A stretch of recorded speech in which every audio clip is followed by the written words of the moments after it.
hosting this hour. He's coming up in the next segment. We're taking your phone calls now at 877-789-ALEX. I see Hayden in Nevada says he's from the shooter's hometown. Says his father knew the shooter. We've got Leo in Washington State. He says he has info on how the Vegas shooting was planned. We got David in Las Vegas, says another middle school shooting in Vegas. I'm going to look that up. I couldn't find that. Brandon says it is a false flag, or is it a false flag? Is it the actual guy? We don't know. So we'll continue to track that. All I know is gun owners are being blamed, and the Democrats are calling for revolution and mass death. So anything that does happens on their watch, and it's their fault. I mean, hell, they say we're not sending any aid to Puerto Rico, and it's been there for 2 weeks, and the Democrats won't offload it off the ships. I mean, if they'll kill people there, you think they'll kill people here? They're the scum of the earth. Hayden in Nevada, you're on the air. Thanks for holding. Tell us what you think's going on. Give us your information from Nevada, the site of the biggest gun massacre, a person using a gun massacre in U.S. history. How's it going, Alex? Well, I'm from Mesquite.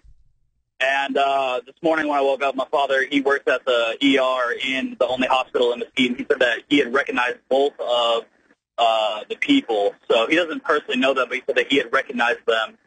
And then another thing that I wanted to point out is I've been following the story since last night when, it had officially come out at like around 10 o'clock. But I'd watched Dan Bilzerian's Instagram story, and if you listen closely, you can hear, like, that there are multiple. It sounds like there's stock. Yeah, I sent the Bilzerian clip to the crew. I don't know if they ever aired it. But when you guys pull up Dan Bilzerian's clip, you have to clip out where he says they shot her in the effing head. They shot that girl in the effing head, but you hear it. It's like pop, pop, pop, pop, pop, and pop, pop, and you hear, in fact, I meant to cover that this morning. I'm glad you reminded me. It's not just an echo. It sounds like there's multiple. That's what people were saying when all this happened. But what do you think of the Democrats waiting and immediately saying, give up your guns? Well, it doesn't surprise me. I saw Hillary's tweets, and, it's just disappointing, honestly, that, at a time of tragedy like this, she immediately turns into her political agenda that she's trying to push on gun grabbers and whatnot. Well, we're going to get that Bilzerian clip for folks. Actually, I have it on my phone. I sent it to you guys this morning. If you need me to resend it to somebody, I can do it.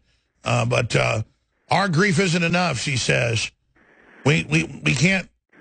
We must put politics aside, stand up to the NRA. I said, don't. So first she's like, let's not have politics. Thanks for the call. I can't really do the show because I got the audio still in there reading that. Thanks. Anyways, not for Hillary. Hayden, thank you so much for your call. Let's go ahead and take another call. Let's talk to Jacob in Las Vegas. Says his cousin was at the concert. Go ahead. What's up, Alex? Hello? Yeah, we had some distortion there. Go ahead. Hello? Yes, can you hear me? Yes. Anyway, my cousin, she was at the scene of the shooting, and all of a sudden, just bullets were, just coming, and she didn't know what to do, and she just started running, and she got out of there, and it was just, this whole thing was just crazy. Well, what do you think's behind all this? What's your gut tell you, Jacob? I don't know. But a lot of people are saying this is a terrorist, or I don't know if it is, but I don't know. The liberal media and the CNN and all this, they all twist it up. It's like, what do you believe? Crazy. Well, is your cousin okay, Jacob? Yeah, she's all right. Well, God bless her, and God bless everybody that survived, and the 500-plus people, hard to believe that number, that are wounded. We'll find out more details as it unfolds. Leo's in Washington State, has info. David is in Las Vegas. Brandon, I'd have to be a moron not to see what was going on, but we did Friday do an hour broadcast. And now the left is openly calling for revolution, mass killing of police, conservatives, and white people. And I don't want to be racial. If it was mainly folks that weren't white, I'd say it. It's mainly white folks pushing it and putting it all out there. And I've just got stacks of the news here. When people celebrated, the left celebrated. It's on Infowars.com, PrisonPlanet.com, NewsWars.com, on Twitter and Facebook, celebrating the death. Oh, good, I'm glad a bunch of whites died.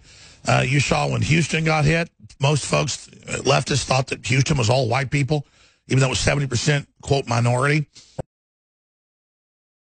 Ought than our Republicans, see? Wow.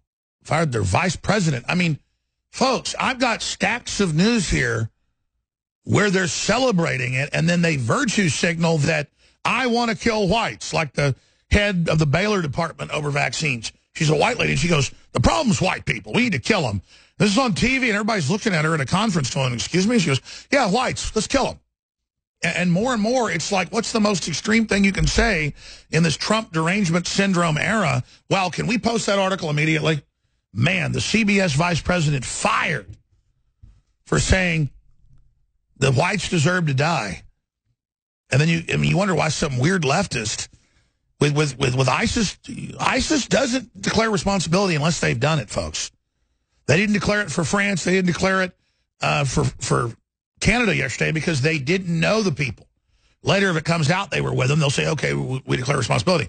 They said they've been communicating with this guy, and his girlfriend had gone to the Middle East, gone to Dubai, and I talked to the hostage rescue team, folks, and these are good sources. They gave us good sources on the Bundy, what was going to happen there, and we warned people. They are saying that, no, he shot at them, they shot him, and now we know cops did get shot. That's all been confirmed hours after we first broke it, and that it was just Antifa crap everywhere. And, you know, just drugs and liquor bottles and just another whacked out loon that just... When I walked in this morning at 8 a.m., he was already here. And that's Kit Daniels doing a great job, one of our lead writers and researchers.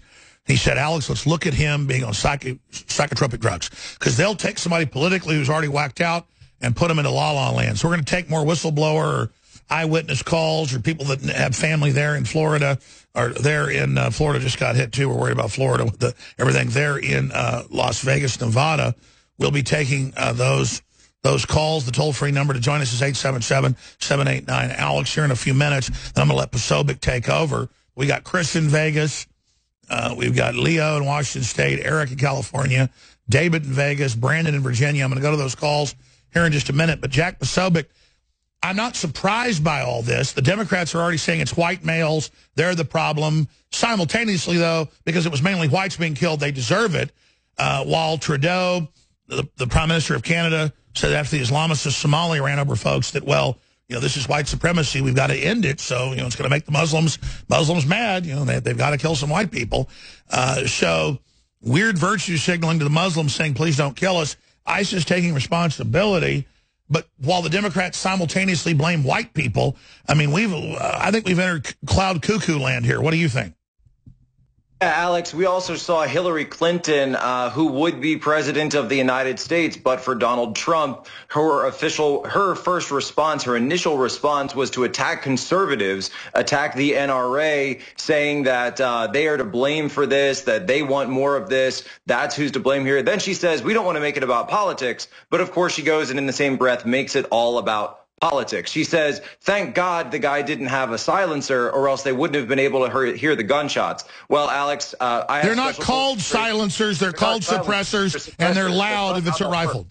I'm sorry, go ahead. Right, so she shows she's actually disseminating misinformation. See, while in the midst of a national crisis, she's playing politics. She's disseminating misinformation to 23,000 retweets. Keep in mind, this could have been the president of the United States who's willing to throw half the country under the bus just to make political points at a time when there's still blood on the ground, while the bodies are still being counted and families notified. That's what she would have done. That's what the left wants. And you see, I don't see anyone on the left calling her out for this. I don't see anyone on the left disagreeing with these remarks. I'd also like to point out, where did she get her sniper knowledge? Did she get her background from when she was in Bosnia and when she claimed that she was fired at by snipers out there? That, oh, right, that actually turned out to be false. So this is somebody who's made a history of claims, but the left won't call Hillary Clinton out on this. We haven't seen them call her out on this.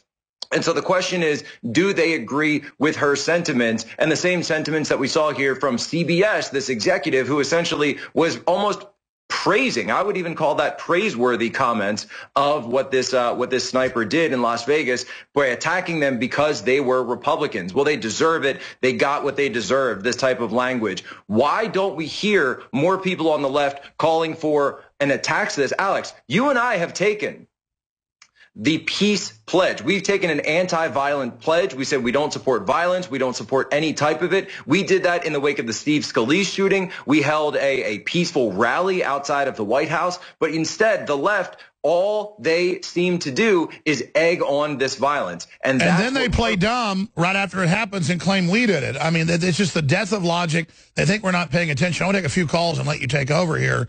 But sure. I mean, you just saw this Islamist, this guy attacked the church last week. The left is pushing this whole hog. They really are crazy.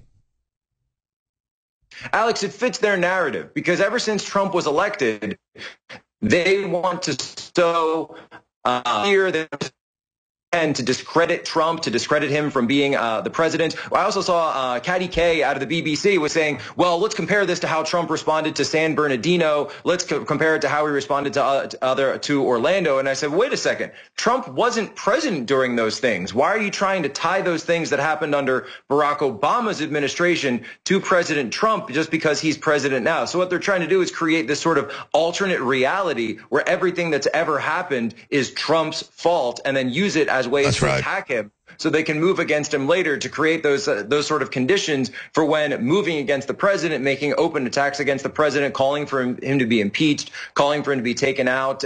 This guy, Joe Bernstein over at BuzzFeed made a statement today, and AR-15 became president, the left-wing BuzzFeed, which has been caught running false information about the president in the past. So you really have to start asking the question is, what is their final goal with all of this? Absolutely. Let me expand on that. Always make these things. Well, let's talk about that final goal in a minute. But the people responding to her on Twitter, when the CBS vice president said she has no sympathy, they're like, yeah, this will make them start politically being anti-gun. They deserve this. This is just a sick group of freaks bringing in the Islamists, bringing in all these people, letting them radicalize folks. And then when it happens, they take no responsibility for the carnage they've done all over the Middle East, all over Europe, all over the world, and then they sit around after 1 million dead, after Hillary honchoed the Arab Spring, and get in our face like we deserve it. But remember, they blame me, saying I said that the attack on the young women at that music concert, that they deserve. In the military, we would call these soft targets, right? So they would call these targets of opportunity where there's going to be low security, it's going to be a gun-free zone, so there isn't going to be a lot of ways to respond to it. There's going to be ways to get away from it. So whether or not the ISIS claim is true, we do know that these are the types of attacks that ISIS has called for, has inspired, and has run. If you look at Paris just a little over 2 years ago. When they attacked the Eagles concert. Right. It was also a concert. It was also a public concert, a lot of people together. It was not a military target. It was designed to create mass panic. And they know folks, create hysteria. And they know folks have been searched going into a concert, so it's an unarmed crowd they can kill. Wow. Ladies, I talked to the folks involved, and they said, no, this guy was shooting at us. We killed him. He had Antifa crap and Islamic stuff everywhere. His girlfriend was going to Dubai. There's photos of that. Just on top of it, to add to the total weirdness, running down a dream. Tom Petty found unconscious in full cardiac arrest, now in a coma, according to TMZ. That just broke seconds ago. You guys tell me as soon as we get the video, please, off Twitter that I just watched 5 minutes ago during the break, please. And then I also want the Getty Images photo from our Getty account we have showing exactly where the shooting came from on the 24th floor. We have them all. Then let's go to them right now. Ladies and gentlemen, this is the footage shot by a Twitter account. We'll put that account on screen as well. You can clearly see that it is a muzzle flash in cadence with the gun going off. And it is not on the same floor. It looks about like 10-plus floors lower. If you count up the floors, it's at the 10th or 11th, maybe 12th floor. Let's go ahead and roll that with some audio, please. This shit is...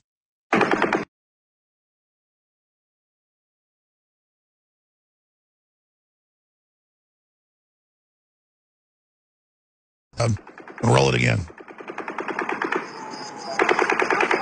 Then we've got the photo blown up. There you go. So that's the higher floor, they said. The 24th floor is where the shooting reportedly came from. We have video of the middle of it, and this is happening. Though that does look like two different rooms to me as well. Jack Posobiec, a naval intelligence, smart guy, patriot, one of the main guys helped Trump get elected. You're a smart cookie. What, and then we're going to calls, what in Hades do you make of this? Alex, I'd be very, very interested to see. So we're seeing a close-up image of those two windows right there. As we know, in Las Vegas, as many other hotels, the windows don't open, so they would have had to be either been shot out or knocked out from inside. I'd like to see, though, are there any shots of the building today? Any pictures? I mean, not shots like that. Are there any images of the building today that show that area? Where it appears to be muzzle flash and it appears to be mirrored up with what exactly. If we have any listeners, they should go there right in the middle of the signs on the front marquee, right up in the middle where we saw those actual shots coming from. You just saw. I'll retweet it on Real Alex Jones. We need listeners to go down there and retweet those at us right now to do some human intelligence on the ground to see if those windows are shot out there, or there's a window that maybe it's an office area. It looks like they're able to flip up. Right, so you'd be able to check that out. And to my ear, Alex, I was just kind of discussing this offline, but it when people were saying AR-15, that doesn't sound like an AR-15. Sounded full auto, didn't it? That kind of sound. Heavy caliber. It sounds like something bigger. It sounds like maybe like a 7.62, like a 240, something that potentially chain fed. Again, basing that just off of the sound. No, it does sound like a chain fed. It's like pop, pop, pop, yeah, pop, it sounds pop, like pop, chain pop, fed. pop, pop, That's that rat-tat-tat. When you put I've fired an M4 at full auto in training in the past, and part of was trained by Special Forces. It doesn't sound like that rat-tat-tat kind of sound. It's more of like a buzzing, kind of like a bzzz. Yeah, it's a bzzz, but the heavier machine guns are the pop, pop, pop, pop, pop, pop, pop. That's the rat-tat-tat sound. So that's typically you're talking chain fed. Now, if that was something that was chain fed, it would be highly suspect how you could get something like that. You can't get that. That's almost impossible to get, even with ATF tax stamps. Get it into a hotel like that with all the security they have there in Las Vegas. Now, could have put it in as part of a Pelican case, and run it up to the room and said, hey, this is just stuff in my luggage. But that being said, clearly, take a step back. This is something that had a high level of planning. Those rooms with a festival like that in town, that's something that gets booked out weeks, possibly months in advance. So to have that specific room, have a key reservation there exactly when that thing is going on. Well, usually hotels won't even give you, unless it's a special suite, the exact room you want. So yeah, unless you're one of those people who's kind of got a lot of those, they have those sort of like loyalty reward programs for high rollers. And reportedly he was a big gambler. What do you make of his dad being in prison and then escaping for bank robbery and trying to run over cops? Goes to show you that this stuff might run in the family. He may have seen sort of his father's, lawlessness, his father using that as a way to make money rather than, going to work like a regular person and getting to the point of seeing where, hey, if I can just keep gambling, if I keep doing this to make money, that can be something that I can do. And then maybe if it was an issue of his gambling debts, that's what led him down this road that led to this criminal act. If the guy did have any, big debts with gambling. I saw that he tried to sue a casino at one point, probably 2012, where he had a huge dispute with one of these casinos. So it leads me to believe that there's a potential for that type of financial. Absolutely. Let's take a call. David in Las Vegas, you're on the air. Got about a minute and a half. Thanks for calling. David, you said there's another middle school shooting in Vegas? All right, so what happened in Pahrump, Nevada, it's about an hour west of Las Vegas. It was a false flag, and basically a convicted felon tried to drop off their child. So that was just a false flag. But what happened with the situation last night, I'm hearing from some friends that are cops that this guy had cameras set up for the lookout for law enforcement, so he's watching them. And he had 12 rifles that were modified fully, and he had 1,500 rounds. Okay, well, I mean, all I know is the left's already jumping all over this. Thank you for the call. And blaming. Yeah, go ahead. And, all the hospitals here in town are full of people. Yeah, there's a lot of injuries now, and it's probably going to turn out being even worse because I have friends that were there, and none of my friends were hurt, but I mean, I have friends that are texting me killed or the coach or something like that. And well, God bless you, David. We should pray for everybody that survived, everybody that died, and their families. Jack Masoba's coming up, and he's taking over. A lot more straight ahead. And then after that, we'll have the War Room for 3 hours live.